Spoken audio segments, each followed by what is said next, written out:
بسم اللہ الرحمن الرحیم۔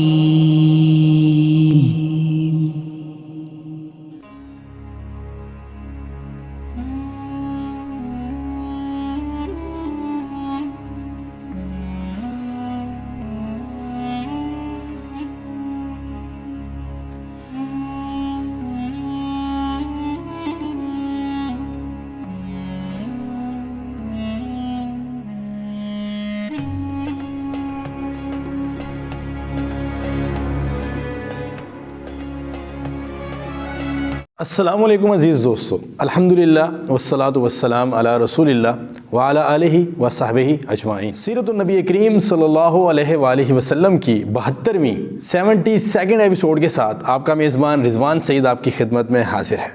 عزیز دوستو، نبی صلی اللہ علیہ وآلہ وسلم نے ایک گرامی نامہ جریج بن متی، یہ نام علامہ منصور پوری نے رحمت للعالمین میں ذکر فرمایا ہے، اور ڈاکٹر حمید اللہ صاحب نے اس کا نام بن یامین بتلایا ہے۔ رسول اللہ صلی اللہ علیہ وآلہ وسلم نے ایک خط ان کے نام بھی روانہ فرمایا، جس کا لقب مقوقس تھا اور جو مصر و سکندریہ کا بادشاہ تھا۔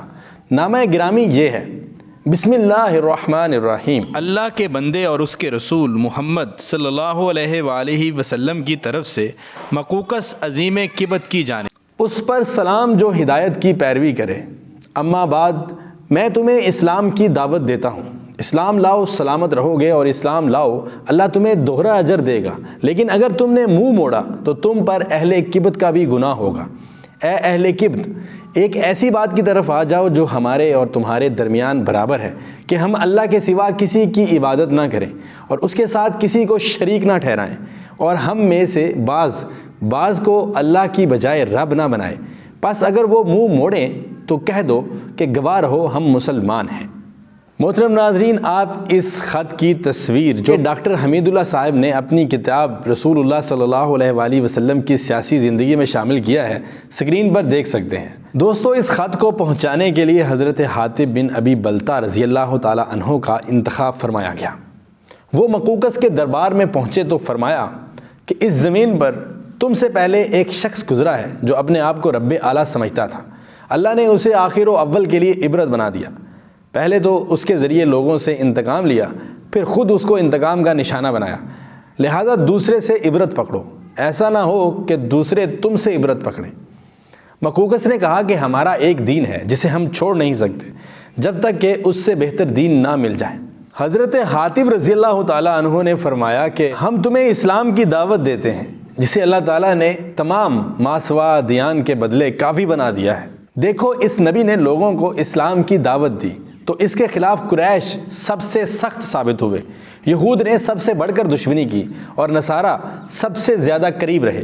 میری عمر کی قسم، جس طرح حضرت موسیٰ علیہ السلام نے حضرت عیسیٰ علیہ السلام کے لیے بشارت دی تھی، اسی طرح حضرت عیسیٰ علیہ السلام نے محمد صلی اللہ علیہ وآلہ وصحبہ وبارک وسلم کے لیے بشارت دی ہے، اور ہم تمہیں قرآن مجید کی دعوت اسی طرح دیتے ہیں جیسے تم اہل تورات کو انجیل کی دعوت دیتے ہو۔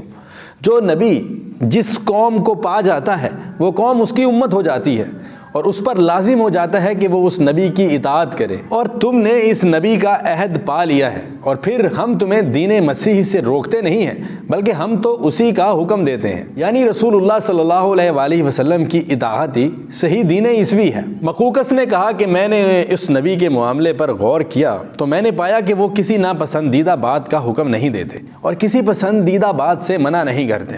وہ نہ گمراہ جادوگر ہیں نہ جھوٹے کاہن، بلکہ میں دیکھتا ہوں کہ ان کے ساتھ نبوت کی یہ نشانی ہے کہ وہ پوشیدہ کو نکالتے اور سرگوشی کی خبر دیتے ہیں۔ میں مزید غور کروں گا۔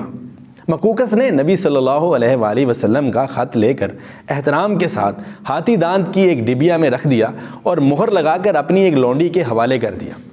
پھر عربی لکھنے والے ایک کاتب کو بلا کر رسول اللہ صلی اللہ علیہ وآلہ وسلم کی خدمت میں جو خط لکھوایا اس کی عبارت یہ ہے: بسم اللہ الرحمن الرحیم، محمد بن عبداللہ صلی اللہ علیہ وآلہ وسلم کے لیے مقوقس قبط کی طرف سے، آپ پر سلام۔ اما بعد، میں نے آپ کا خط پڑھا اور اس میں آپ کی ذکر کی ہوئی بات اور دعوت کو سمجھا۔ مجھے معلوم ہے کہ ابھی ایک نبی کی آمد باقی ہے، میں سمجھتا تھا کہ وہ شام سے نمودار ہوگا۔ میں نے آپ کے قاصد کا اعزاز و اکرام کیا اور آپ کی خدمت میں 2 لونڈیاں بھیج رہا ہوں جنہیں قبطیوں میں بڑا مرتبہ حاصل ہے، اور کپڑے بھیج رہا ہوں اور آپ کی سواری کے لیے ایک خچر بھی ہدیہ کر رہا ہوں، اور آپ پر سلام۔ مکوکس نے اس پر کوئی اضافہ نہیں کیا اور اسلام نہیں لایا۔ دونوں لونڈیاں ماریا اور سیرین تھیں۔ خچر کا نام دلدل تھا جو حضرت معاویہ رضی اللہ تعالیٰ عنہ کے زمانے تک باقی رہا۔ نبی صلی اللہ علیہ وآلہ وسلم نے ماریا رضی اللہ تعالیٰ عنہ کو اپنے پاس رکھا اور انہی کے بطن سے نبی صلی اللہ علیہ وآلہ وسلم کے صاحبزادے ابراہیم رضی اللہ تعالیٰ عنہ پیدا ہوئے۔ حضرت ماریا قبطیہ رضی اللہ تعالیٰ عنہ مصر سے حضرت حاتب رضی اللہ تعالیٰ عنہ کے ساتھ آئی تھیں، اس لیے وہ ان سے بہت زیادہ مانوس ہو گئی تھیں۔ حضرت حاتب رضی اللہ تعالیٰ عنہ نے اس انس سے فائدہ اٹھا کر ان کے سامنے اسلام پیش کیا۔ حضرت ماریا رضی اللہ تعالیٰ عنہ اور ان کی بہن حضرت سیرین رضی اللہ تعالیٰ عنہ نے تو اسلام قبول کر لیا، لیکن ان کے بھائی ماہور اپنے قدیم دین عیسائیت پر قائم رہے۔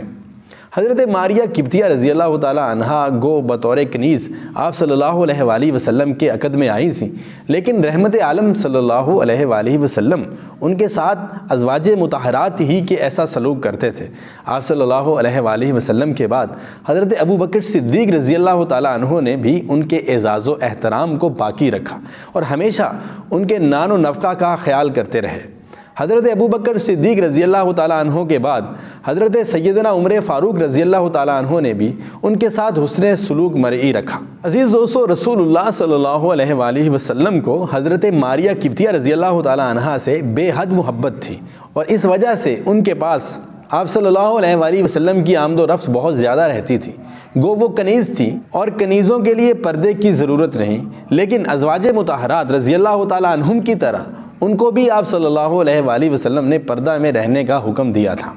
ان کے فضل کے لیے حضرت صلی اللہ علیہ وآلہ وسلم کا یہ ارشاد مبارک کافی ہے کہ قبطیوں کے یعنی مصر کے عیسائیوں کے ساتھ حسن سلوک کرو، اس لیے کہ ان سے عہد اور نسب دونوں کا تعلق ہے۔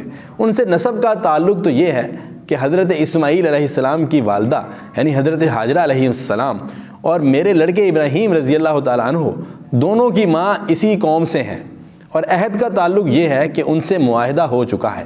محترم ناظرین، آج کے لیے اتنا ہی۔ سیرت النبی کریم صلی اللہ علیہ وآلہ وسلم کی 73ویں ایپیسوڈ کے ساتھ جلد آپ کی خدمت میں حاضر ہوں گے۔ ویڈیو کو لائک اور شیئر کرنا، اور چینل کو اگر آپ نے ابھی تک سبسکرائب نہیں کیا تو اس کو سبسکرائب کرنا مت بھولیے گا۔ اپنا بہت سارا خیال رکھیے گا، اور کمنٹ سیکشن میں ایک چھوٹا سا کمنٹ ضرور چھوڑ دیجیے گا۔